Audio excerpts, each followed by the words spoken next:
I was gonna play a video for you guys of old school Silent Hill trailers because there's not a lot of new material to play on that, but I don't really want to give you guys nightmares.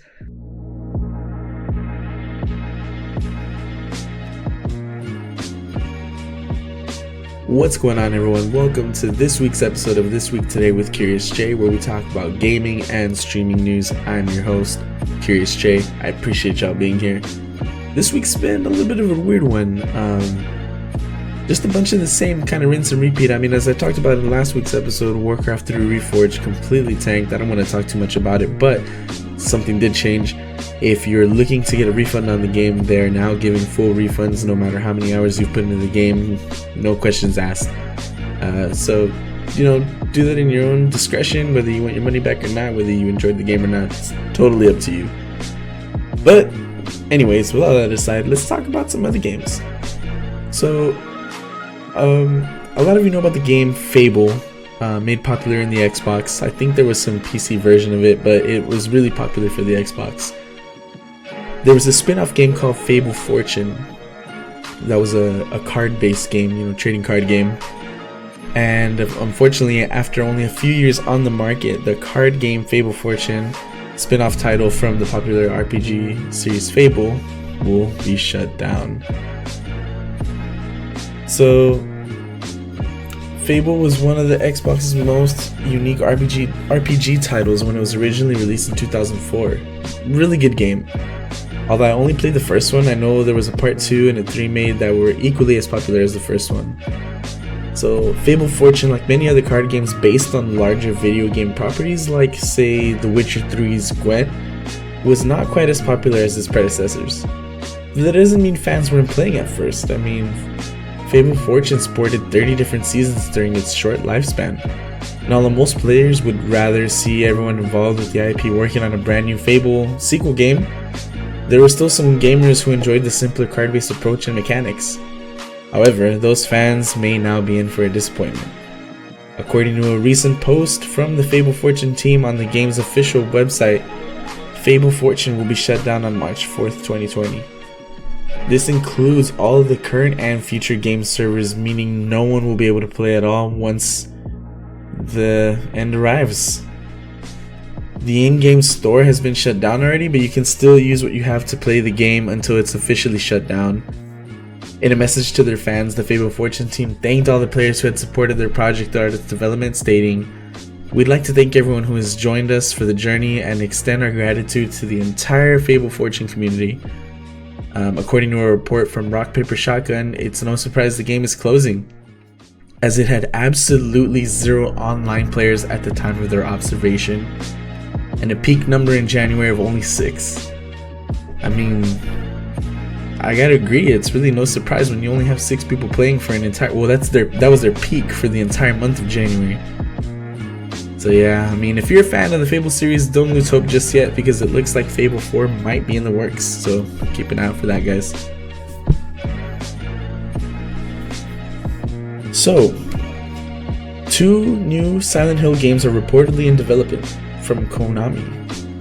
The news comes from Aesthetic Gamer, a Twitter account that has accurately reported on game leaks in the past. So, it seems believable enough. According to the account, one of the games in development will be a soft reboot of the Silent Hill franchise, and the other title will reportedly be an episodic experience in the vein of Telltale Games and Until Dawn. Although there isn't much to say on this news just yet. I love the idea of both a reboot of the original franchise and a version of the game that plays like a Telltale game. This would be amazing. I was gonna play a video for you guys of old school Silent Hill trailers because there's not a lot of new material to play on that, but I don't really want to give you guys nightmares. Silent Hill was one of those games I played way back in the day on the original PlayStation, and even though the graphics were terrible compared to what we have today, it was still a very scary game.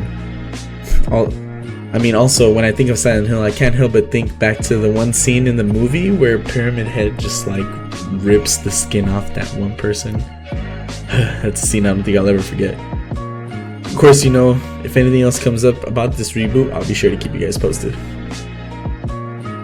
So, on to some streaming news. The launch of French media company Webedia's LeLive? Or say LeLive?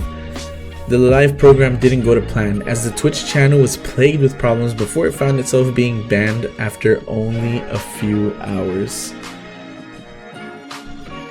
Yikes, you hate to see it.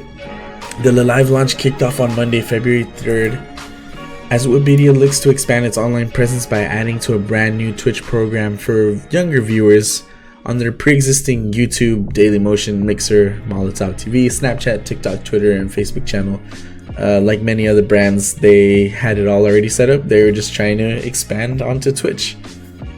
Well, the program was supposed to offer evening streaming, kicking off at 5 p.m. and running through until midnight. Guests who have made their name from content creation, being an influencer or just a general celebrity, are getting involved, yet their arrival on Twitch is going to have to wait. During the launch stream on February 3rd, the stream was only a few minutes old when one of the presenters, Kevin Razzie, walked onto the stream and struck up a conversation with some of his other hosts. However, when referencing YouTube money in their talk, Razzie dropped a racial slur immediately after. Oh man. While the full broadcast of the stream has since been deleted and isn't available anyway, some viewers were able to quickly capture the clip and republish it. I'm not going to play it, but you guys can go find it. In the aftermath though, the channel has found itself banned, seemingly because it had been reported due to the use of the slur. Guys, I've seen people joke around about the use of racial slurs and just hateful words in general, thinking there won't be any consequences. But Twitch takes this kind of thing very seriously, I mean, as they should. Although I'm sure sometimes these words just slip out and every situation is different. I'm sure people don't always mean offense by it. The offense and the punishment is still the same, no matter how you mean it. So with that said, just want to say real quick, be careful with what you say, especially if you have a mic and a camera turned on and an audience tuned in. You really never know. Just play it safe, guys. So in this last bit of news, I wanted to talk about Microsoft, because apparently in this latest news, they no longer see PlayStation and Nintendo as their biggest competition for their Xbox platform anymore.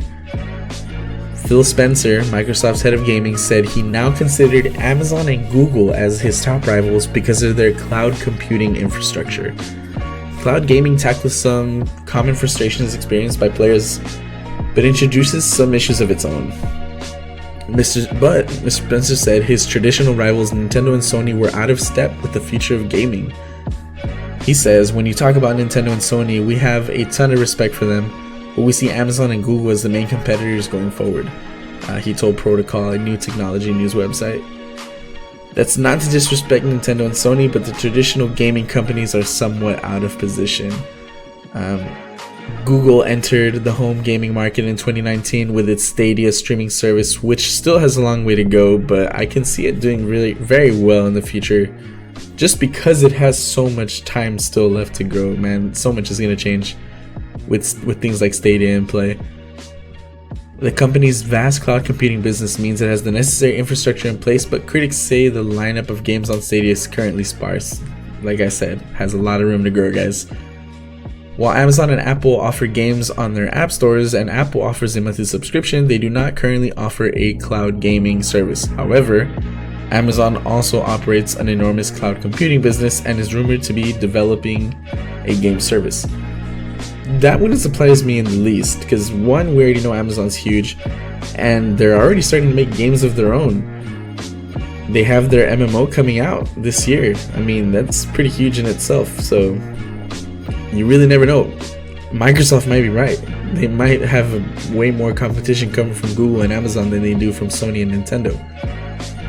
Now, I will say there is something about, sticking to your roots, staying classic, having that console and all those old school games, and especially like console specific games, like PlayStation has like God of War and etc. Nintendo has Super Mario, etc. Cloud computing is the way of the future. I have to agree. Microsoft is probably right when they see Amazon and Google as their competition as opposed to Sony and Nintendo. But we'll see, guys. I mean, only time will tell. But that's gonna be it for this week's episode. Once again, I do appreciate you guys being here and hanging out, whether you're watching this on YouTube or if you're listening to the podcast on Spotify, Apple Music, Google Play, wherever it is. You guys are awesome. I really mean it. I do stream on Twitch Monday through Thursday around 10 p.m. Central, twitch.tv/CuriousJ, link down in the description below. Come catch me live, guys. We'll hang out, we'll chat, it'll be a good time. But until next time, take it easy, guys. Remember, stay curious. Peace.